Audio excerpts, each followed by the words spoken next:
Zulfi alaikum. La vidéo vite fait, hein. On revient continuer le débat, hein, ça chauffe.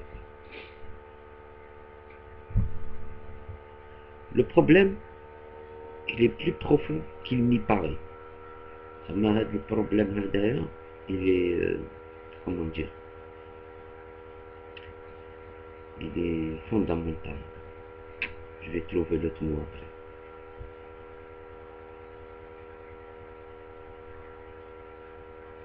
Est-ce qu'on n'est pas en train de soulever la grande question qui est quelle est la place de l'islam dans la République algérienne? Est-ce que c'est pas ça la vraie question? Quelle est la place de l'islam dans cette société-là? C'est-à-dire, est-ce qu'elle a une place juste sociale au niveau de la société, ou la privée, ou elle peut gérer les affaires de l'État, ou voilà. Le vrai débat, au fait, il tend vers ça. Tu vois, il tend vers ça que de rester dans les trucs politiques, ouais, le fils, Rachid, les opposants.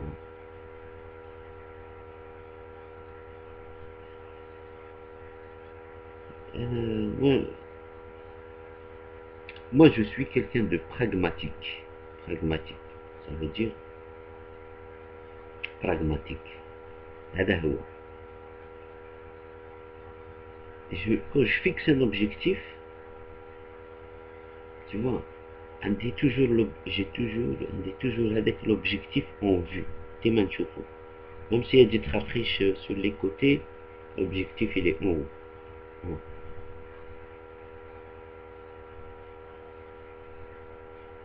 En fait, la vraie question, c'est comment arriver à changer la structure pensante et dirigeante de l'Algérie. Et il y a une autre question qui se pose. De la structure pensante, est-ce qu'elle ne peut pas se constituer là, maintenant, aujourd'hui, avec toutes les influences qu'il y a? Parce que dans chaque influence, il y a des têtes pensantes. Est-ce que ces têtes pensantes-là ne peuvent pas se réunir, mettre leur énergie en commun et sortir un projet commun avec la place de l'islam dans la société algérienne, le rôle qu'il doit occuper? Ça veut dire qu'il aura des droits et des devoirs. Tu vois, comme la démocratie, elle aura des droits et des devoirs. Le citoyen, c'est pareil, il faut le redéfinir sa place. Et là, il aura des droits et des devoirs. Maintenant, nous, on est en bas. C'est-à-dire, la réalité, c'est que Chab, il est en bas. Et là-haut, la belle comme je gagne le faux. Rabbul Arbab. Rabbul Arbab. La belle comme. Donc, en haut, c'est-à-dire, le faux, ils sont à la fois costauds, très costauds, et à la fois très fragiles. Tu vois, ça veut dire quoi? Ça veut dire que soit ils sont très costauds pour rester au pouvoir, ça veut dire qu'ils vont user de tous les moyens sont bons. Acheter, chéri hadaya, tu le mets en prison, l'autre tu lui crées des problèmes, tu vois. C'est ce qui se passe un peu à gauche, à droite, tu vois. Essayer de toujours de faire une tchouka, tu vois. Le calme, la force, la violence. Et ils ont les moyens humains pour être violents. Ils ont les moyens financiers, ils ont l'armement, ils ont les médias, ils ont tout. Donc ils peuvent et rester toujours et durer jusqu'à trouver une solution cool.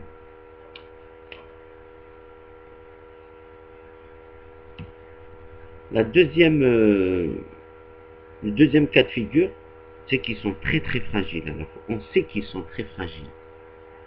Tu vois? Parce qu'en réalité, leur pouvoir, il tient à rien. Allez, pourquoi il tient à rien? Parce que entre eux et le peuple, il y a une petite classe intermédiaire, et donc c'est juste des fourmis ouvrières de l'État.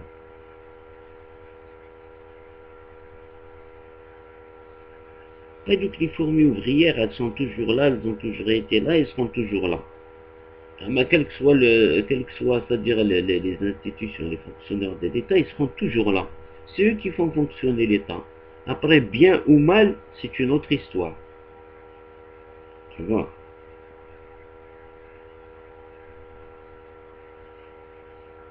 Et entre le pouvoir et le peuple, il y a, il y a cette petite fourmilière là. Et cette fourmilière là, elle ne tient pas le pouvoir au fait. Elle fait marcher l'État, mais elle ne tient pas le pouvoir. Ça veut dire le pouvoir, quand il va tomber, va tomber. Tu vois. Et cette fourmilière qui tient l'État, elle va continuer à travailler. Tu vois. Donc ça, quand tu veux faire une révolution, ça, il faut le savoir. Tu vois. Monsieur Ajirouzdom, voilà, le truc c'est comment arriver à faire tomber ce pouvoir en douceur, tu vois. Faire en sorte que Hadik, la classe intermédiaire, continue de travailler, tu vois, c'est-à-dire elle continue d'entretenir le fonctionnement de l'État, tu vois, et qu'elle se tienne prête, c'est-à-dire il faut lui envoyer des messages pour qu'elle se tienne prête en cas de bouleversement. Pas de panique, vous continuez, tac, tac, tac. Ou s'il y a un vrai changement, préparez-vous à une évolution dans tout, dans le fonctionnement, dans les salaires, dans l'organisation. Voilà, il faut se dépasser. Et je pense que même la classe de fonctionnaires, ils attendent ça. Parce que ça y est, ils veulent les nouvelles technologies, ils veulent les nouveaux moyens de communication, ils veulent aller plus vite aussi. Donc, si on pense stratégie, c'est vrai que aujourd'hui, il y a une possibilité.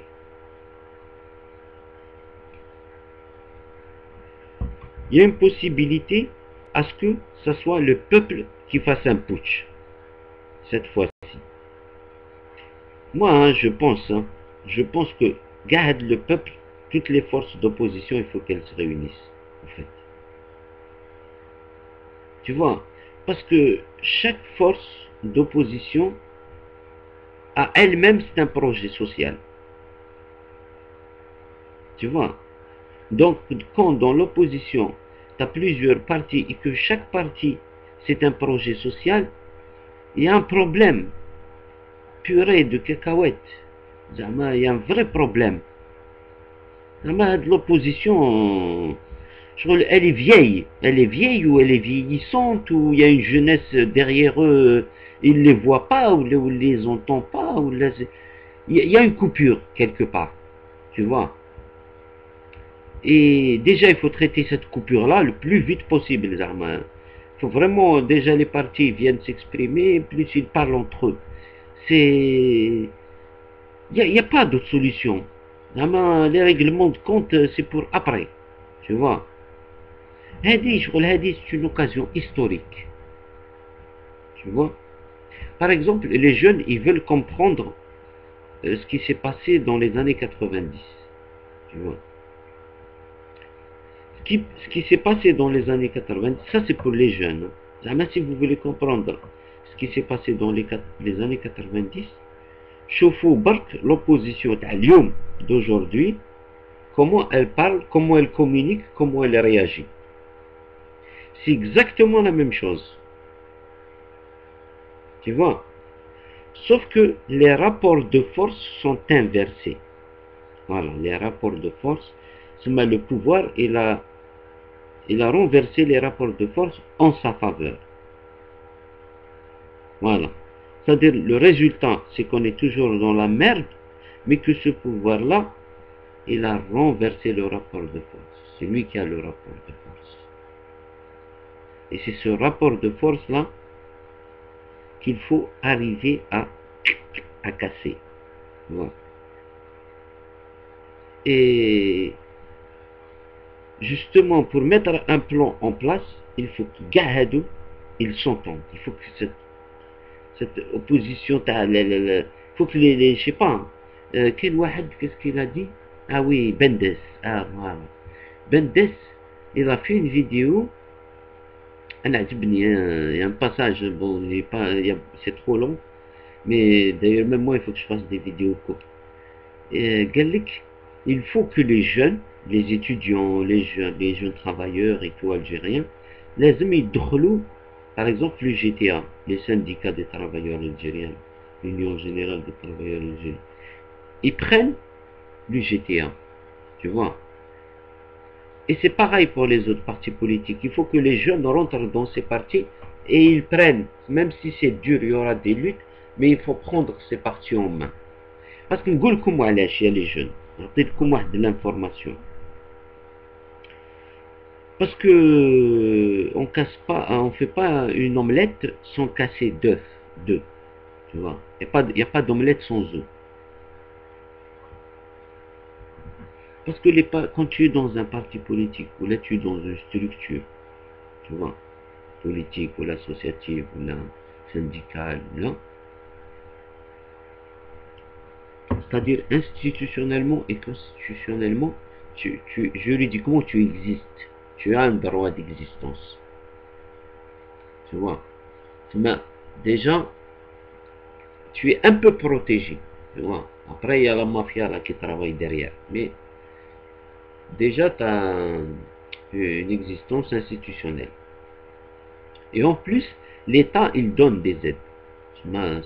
C'est-à-dire, l'État donne des subventions, c'est obligé, chaque année, à ces partis-là. Ça veut dire, ça veut dire, il y a de l'argent. Et quand il y a de l'argent, tu peux mettre ton projet en place. Tu vois. Et un des moteurs, et dont on ne parle pas beaucoup, c'est l'argent. C'est-à-dire, vous voulez faire la révolution, d'accord. Sachez que le FLN, quand il dit la quête, avant Fortora, quand il dit la quête en Europe, tu vois, tous les Algériens d'Europe, ils cotisent. On cas qu'un Torah, qu'il faut cotiser, qu'est-ce qu'on fait? On s'organise comment? Tu vois. Ça veut dire, Torah, il faut la préparer. Pour qu'elle. C'est possible de faire les choses en douceur. Mais c'est comme si tu dis on est bête. Mais je pense qu'il faut s'organiser, il faut se réunir. Il faut commencer à se réunir. Tu vois, sérieusement. C'est pas deux, trois copains qui se réunissent, non. Des vraies réunions, une fois par mois, à tel endroit, on va parler de tel sujet, voilà, on va dire qu'on existe, qu'on veut ça, qu'on veut ça. Petit à petit, tout le monde va nous rejoindre. On va se rejoindre. Voilà. Allez, salam alaikum. C'était juste une petite intervention vite fait.